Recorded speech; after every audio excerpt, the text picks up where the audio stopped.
Let's just take it live. Thank you very much. Last night I returned from a historic 12-day trip to Asia. This journey took us to 5 nations to meet with dozens of foreign leaders, participate in 3 formal state visits, and attend 3 key regional summits. It was the longest visit to the region by an American president in more than a quarter of a century. Everywhere we went, our foreign hosts greeted the American delegation, myself included, with incredible warmth, hospitality, and most importantly, respect. And this great respect showed very well our country is further evidence that America's renewed confidence and standing in the world has never been stronger than it is right now. When we are confident in ourselves, our strength, our flag, our history, our values, other nations are confident in us. And when we treat our citizens with the respect they deserve, other countries treat America with the respect that our country so richly deserves. During our travels, this is exactly what the world saw: a strong, proud, and confident America.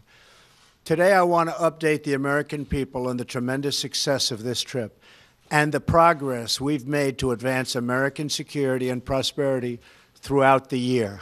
When I came into office, our country was faced with a series of growing dangers.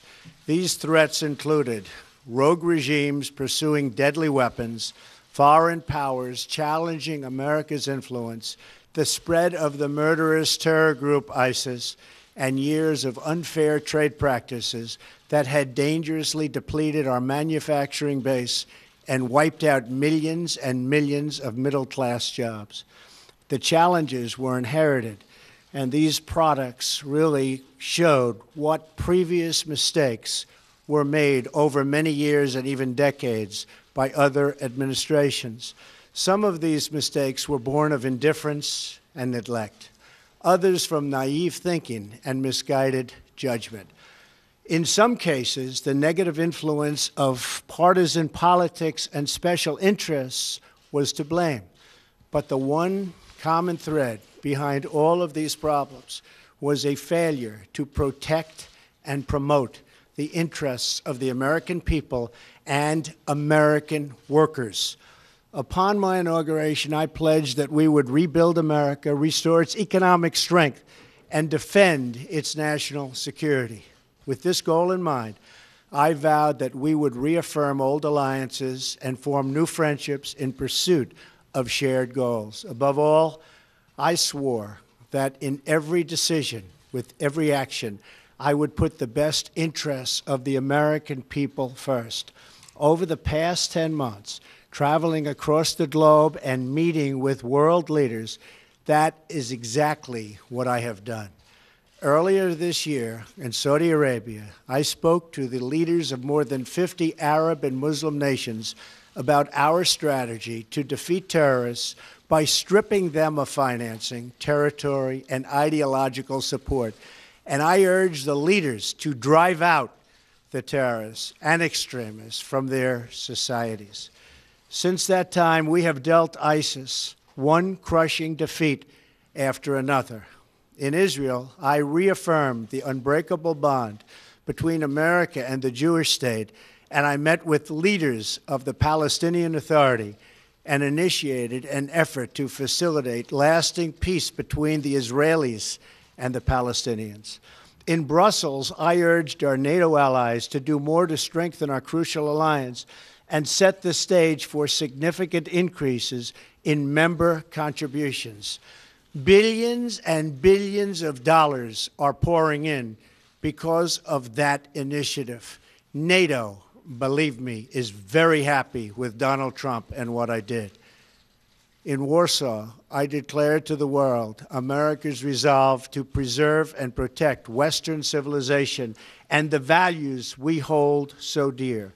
In Rome, Sicily, Hamburg, and Paris, I strengthened our friendships with key allies to promote our shared interests of security and prosperity. In September at the United Nations General Assembly in New York, I urged that the nations of the world join in confronting rogue regimes that threaten humanity and laid out a model for international cooperation grounded in respect for sovereignty and the responsibilities that come with it. On each trip, I have worked to advance American interests and leadership in the world. And to each of these places, I have carried our vision for a better, a vision for something stronger and sovereign, so important, sovereign and independent nations rooted in their histories, confident in their destinies, and cooperating together to advance their security, prosperity, and the noble cause of peace.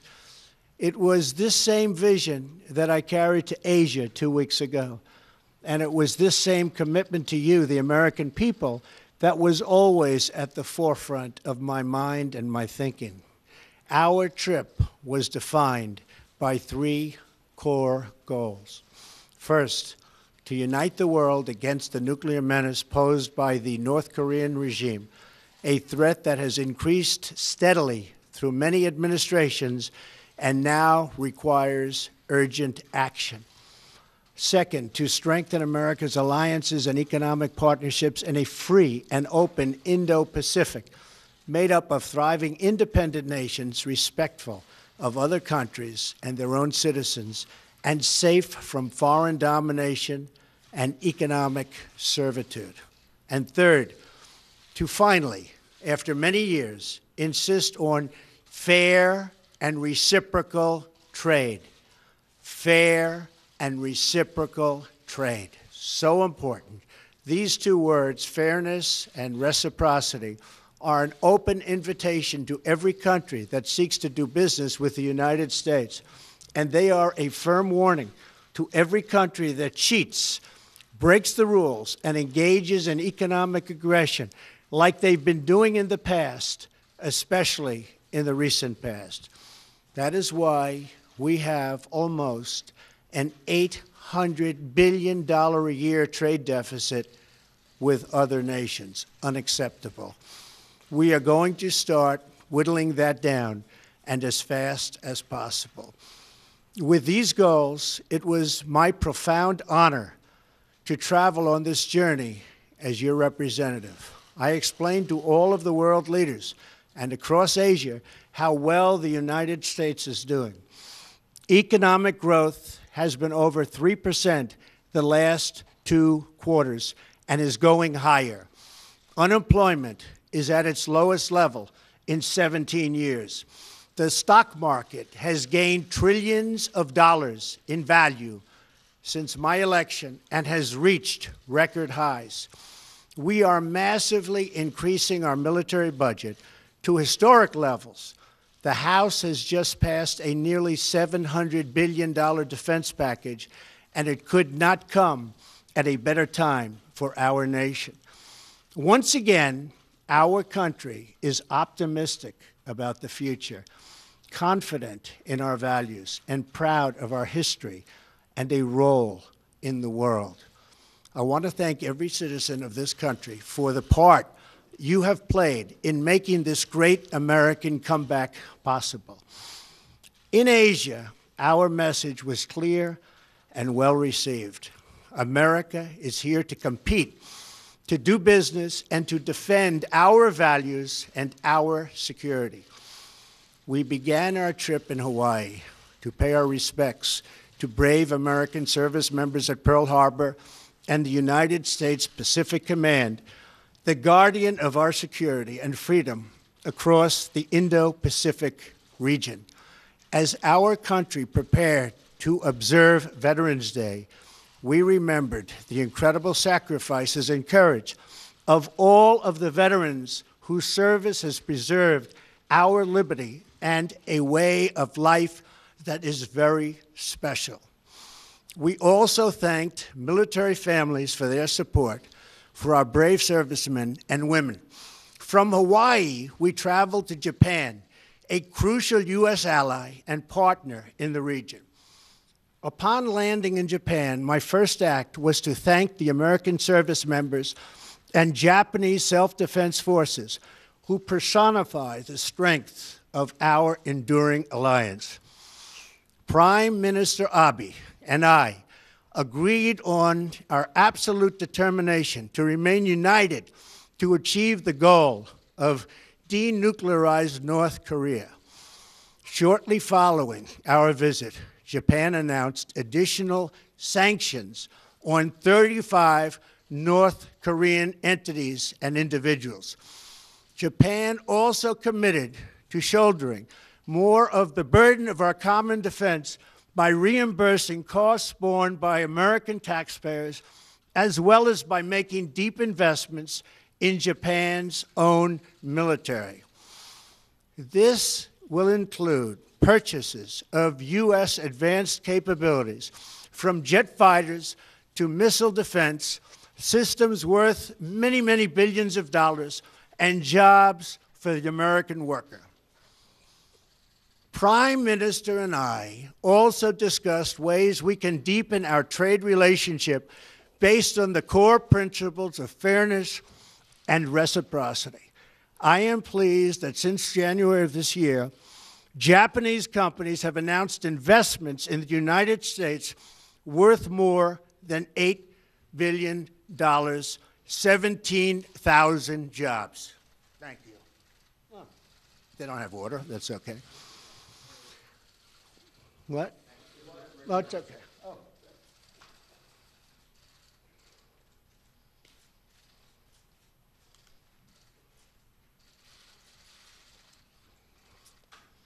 Japanese manufacturers, Toyota and Mazda, announced that they will be opening a new plant in the United States that will create 4,000 jobs. We also signed agreements between our nations to enhance infrastructure development, increase access to affordable energy, and advance our foreign policy goals through economic investment. From Japan, we traveled to another key American ally in Asia, the Republic of Korea. My official state visit to South Korea was the first by an American president in 25 years. Speaking before the National Assembly of the Republic of Korea, I spoke the truth about the evil crimes of the North Korean regime, and I made clear that we will not allow this twisted dictatorship to hold the world hostage to nuclear blackmail. I called on every nation, including China and Russia, to unite in isolating the North Korean regime, cutting off all ties of trade and commerce until it stops its dangerous provocation on, and this is the whole key to what we're doing, on denuclearization. We have to denuclearize North Korea. We have ended the failed strategy of strategic patience, and as a result, we have already seen important progress, including tough new sanctions from the UN Council. We have a Security Council that has been with us and just about with us from the beginning. South Korea agreed to harmonize sanctions and joined the United States in sanctioning additional rogue actors whose funds have helped North Korea and North Korea's nuclear and ballistic missile programs. It's unacceptable to us. The United States welcomed the decision of President Moon to remove the payload restrictions on missiles to combat the North Korean threat. And together we reaffirmed our commitment to a campaign of maximum pressure. Like Japan, South Korea is increasing its defense contributions. During our meetings, President Moon acknowledged his desire for equitable cost sharing for the United States military forces stationed in South Korea. And I visited soldiers at Camp Humphreys, a brand new joint American-South Korean base paid for almost entirely by the South Korean government. At that base, I discussed with the United States and South Korean military leaders both military options and readiness to respond to North Korean provocation or offensive actions. During our visit, President Moon and I also discussed America's commitment to reducing our trade deficit with South Korea. At my discretion and direction, we are currently renegotiating the disastrous U.S.-Korea trade agreement signed under the previous administration. it has been a disaster for the United States. Last week, 42 South Korean companies announced their intent to invest in projects worth more than $17 billion in the United States, and 24 companies announced plans to purchase $58 billion in American goods and services. From South Korea, Melania and I traveled to China, where, as in Japan and South Korea, we were greatly honored by the splendor of our reception. Our trip included the first official dinner held for a foreign leader in the Forbidden City since the founding of the modern China, where we enjoyed a very productive evening hosted by President Xi and his wonderful wife, Madame Peng. During our visit, President Xi pledged to faithfully implement United Nations Security Council resolutions on North Korea and to use his great economic influence over the regime to achieve our common goal of a denuclearized Korean peninsula. President Xi recognizes that a nuclear North Korea is a grave threat to China, and we agree that we would not accept a so-called freeze-for-freeze agreement like those that have consistently failed in the past. We made that time is running out, and we made it clear, and all options remain on the table. I also had a very candid conversation with President Xi about the need to reduce our staggering trade deficit with China and for our trading relationship to be conducted on a truly fair and equitable basis. We can no longer tolerate unfair trading practices that steal American jobs, wealth, and intellectual property. The days of the United States being taken advantage of are over. In China, we also announced $250 billion worth in trade investment deals that will create jobs in the United States. From China, I flew to the city of Da Nang in Vietnam to attend the leaders' meeting for APEC, Asia-Pacific Economic Cooperation. There, I spoke to a major gathering of business leaders where I reminded the world of America's historic role in the Pacific as a force for freedom and for peace. Standing on this proud history, I offered our vision for robust trading relationships in which Indo-Pacific nations can all prosper and grow together. I announced that the United States is ready to make bilateral trade deals with any nation in the region that wants to be our partner in fair and reciprocal trade.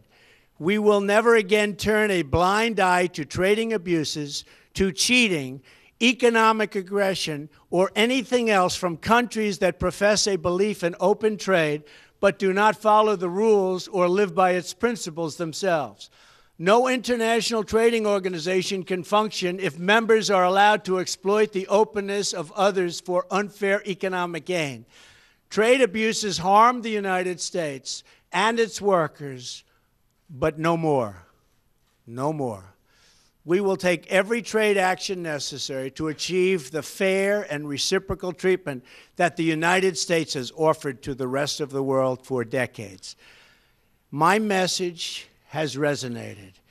The 21 APEC leaders, for the first time ever, recognized the importance of fair and reciprocal trade, recognized the need to address unfair trade practices, and acknowledged that the WTO is in strong need of reform. These leaders also noted that countries must do a better job following the rules to which they agree. I also made very clear that the United States will promote a free and open Indo-Pacific in which nations enjoy the independence and respect they deserve. In Vietnam, during a state visit in Hanoi, I also met with President Quan and Prime Minister Phuc to discuss the growing friendship between our countries. Our Vietnamese partners are taking new actions to enforce sanctions on North Korea. In addition, we committed to expand trade and investment between our countries, and we pledged to address the imbalances. I am particularly pleased that the United States and Vietnam recently announced $12 billion in commercial agreements, which will include $10 billion in U.S. content. Finally, I visited the Philippines, where I met with numerous world leaders at the U.S., ASEAN, and East Asia summits. At ASEAN, the Association of Southeast Asian Nations, we made it clear that no one owns the ocean. Freedom of navigation and overflight are critical to the security and prosperity of all nations. I also met with the prime ministers of India, Australia, and Japan to discuss our shared commitment to a free and open Indo-Pacific. During our visit, President Duterte of the Philippines thanked the American people and our armed forces for supporting the recent liberation of Marawi from ISIS. We pledged to strengthen and deepen our long-standing alliance. At the East Asia Summit, the United States negotiated and signed 4 important leader statements on the use of chemical weapons, money laundering, poverty alleviation, and countering terrorist propaganda and financing. And crucially, at both summits and throughout the trip, we asked all nations to support our campaign of maximum pressure for North Korean denuclearization. And they are responding by cutting trade with North Korea, restricting financial ties to the regime, and expelling North Korean diplomats and workers. Over the last 2 weeks, we have made historic strides in reasserting American leadership, restoring American security, and reawakening American confidence. Everywhere we went, I reaffirmed our vision for cooperation between proud, independent, and sovereign countries. And I made clear that the United States will be a reliable friend, a strong partner, and a powerful advocate for its own citizens. The momentum from our trip will launch us on our continued effort to accomplish the 3 core objectives I outlined: to unite the world against North Korean nuclear threat, to promote a free and open Indo-Pacific region, and to advance fair and reciprocal economic relations with our trading partners and allies in the region. We have established a new framework for trade that will ensure reciprocity through enforcement actions, reform of international organizations, and new fair trade deals that benefit the United States and our partners. And we have laid out a pathway toward peace and security in our world, where sovereign nations can thrive, flourish, and prosper side by side. This is our beautiful vision for the future.